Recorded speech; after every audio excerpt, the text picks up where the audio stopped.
In this video, we will see how to create a catalog template. So click on Create Template, Updated Interface, enter template name, select template language,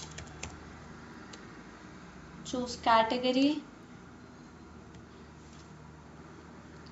Under template type, select catalog. Now here you will only have body and footer is again optional here.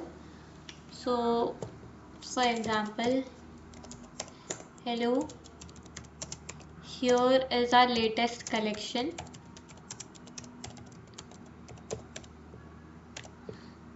We can also add variables in the body.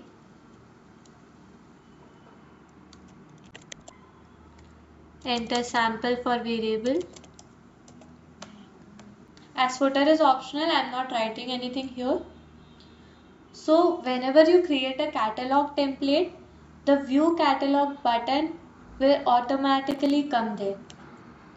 This is the outlay of our template. Simply click on submit template. Thank you.